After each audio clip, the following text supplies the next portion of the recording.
and I had to fend for myself and cook for myself. And the only thing that I knew how to cook was spaghetti and hamburger helper. And it didn't matter how much seasoning you put in that hamburger helper box or what flavor of the month that I bought, it still tasted the same, like plain hamburger helper. But living in a house full of women was a lot of fun. Being raised by a single mom, we didn't have much, but we knew how to make the most of what we did have. And we were very good at making each other laugh. Especially with this game where we used to play, where we used to have one person imitate another person in the house. And so our job was to figure out who this person was being imitated. And, you know, they would use gestures, facial expressions, different behaviors, and that were common to that person. So basically what would happen was one of my sisters would go upstairs in our two-story home and would come downstairs as a totally different person. And the imitation was always over-dramatic and over-comical. And watching yourself, you never wanted to admit that that was you being imitated or if that was really how you act, but it was all in good fun. The second thing that gives me the most joy is my career. I know that may sound odd to a lot of people because not too many people find fulfillment in their career, and many years I didn't as well. I went to San Diego State, received my communications degree, and I was working as a public relations representative for many years, but I wasn't fulfilled. But now I am excited about my future because I really am passionate and excited for what it's going to bring. I'm currently the founder of a company called Get to Purpose. It's Get and the number 2 Purpose. And our mission is to empower, equip, and educate women entrepreneurs in developing a prosperous business venture aligned with their passion and purpose. So to empower women means a lot to me, being that I grew up in a house full of women and now having a daughter of my own. I really want to see all races and ages, really, of women living out their purpose and doing what they truly love and living out their true potential. And this has been a 10-year vision of mine, but entrepreneurship has run through my blood since I was a kid. And a little bit of side hustler, too. I remember growing up in elementary school, when I needed some extra money, which was most of the time, I would sell my extra free lunch tickets to the rich kids. So right before they would get ready to buy their lunch, I would swap my free lunch ticket and they would give me their $1. So I would have $5 extra that day. But now I'm happy to say I'm on the straight and narrow. So I give that up. A big part of my business is helping the community.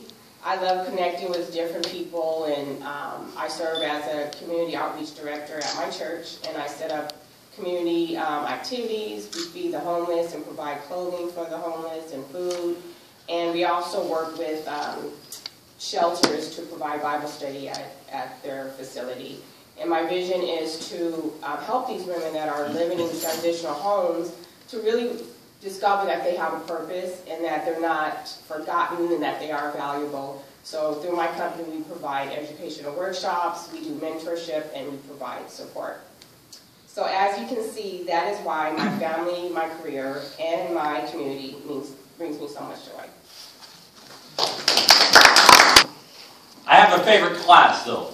9th grade civics with Mr. Ripley.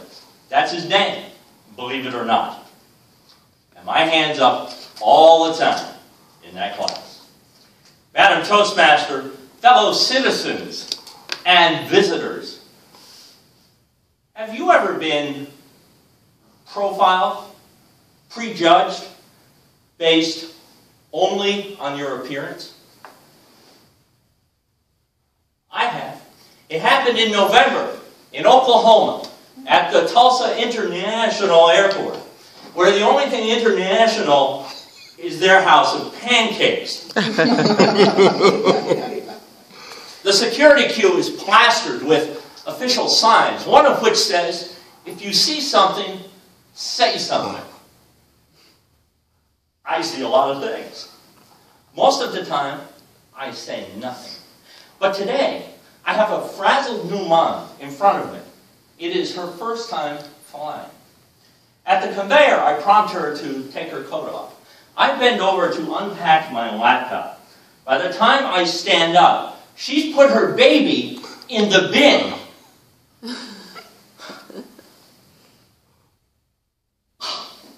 I'm shocked. Now look over here. Scanner guy is preoccupied with his enchanting young trainee. I have the opportunity to save a baby, but I don't want to miss my flight. I'm filled with mixed emotions, like watching my mother-in-law drive off a cliff in my BMW.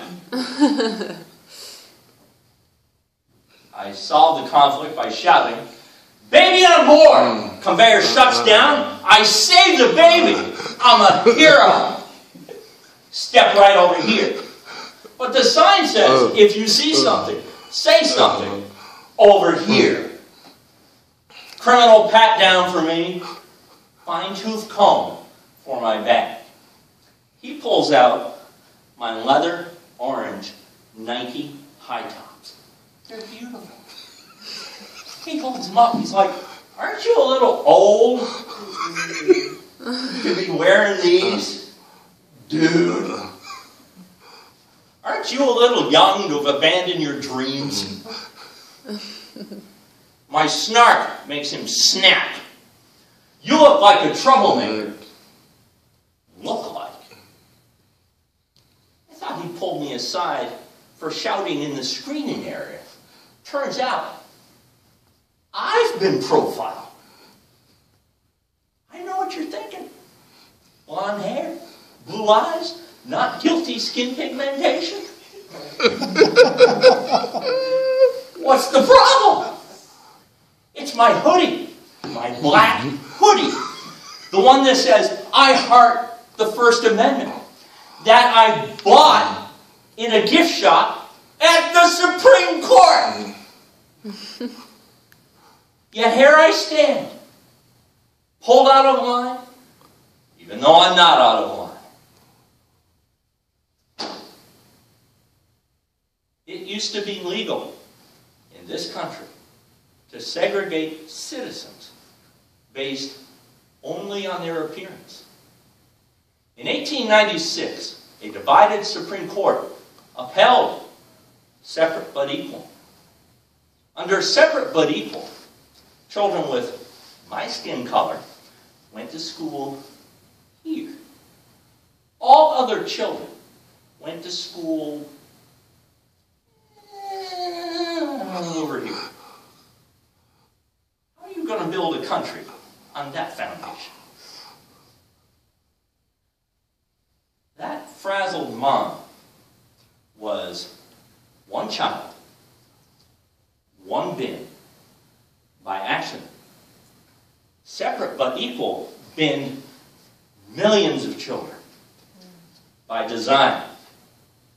And for the 58 years to follow, I bet a lot of people threw up their hands. It's just the way it is. But in 1954, thanks to a lawyer named Thurgood Marshall, the great-grandson of a slave, a unanimous Supreme Court in Brown versus Board of Education characterized separate but equal as inherently unequal, declaring it unconstitutional. Thurgood Marshall changed the law. The duty to change minds falls on us. If you prejudge the hater based solely on his prejudice, you won't say anything. But if you can empathize without condoning his irrational fear, there's nothing you won't do to save that person. If you see something, do something. The First Amendment's got your back. That's not me in a black hoodie talking. That's all 9 of your fellow citizens in black robes. I'm just the conveyor. Madam Toastmaster. Body language, if you were nervous at all, it didn't show. You connected well with the club because you could hear the laughter in the room and you captivated our attention.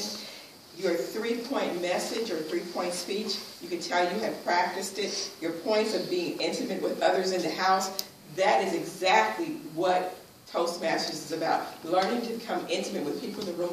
Learn to imitate our gestures and our moves, and that will make you a great Toastmaster. I like the way you explained your career choice and how you're excited about the joy it gives you. And getting to purpose. I like the title of the business. And being part of your community. Toastmasters is also that community. So thank you for finally joining us and welcome. Your first speech, suggestion, one, put the paperclip down. And then as you will learn, as you do better, you're speaking, when you go to shift your paper, just slide it across so it's not so obvious that you pick it up. But great opening hook, clear voice, easy to listen to, and it was nice to get you to know you, and nice use of humor. You got to teach me how to laugh. Madam Toastmaster.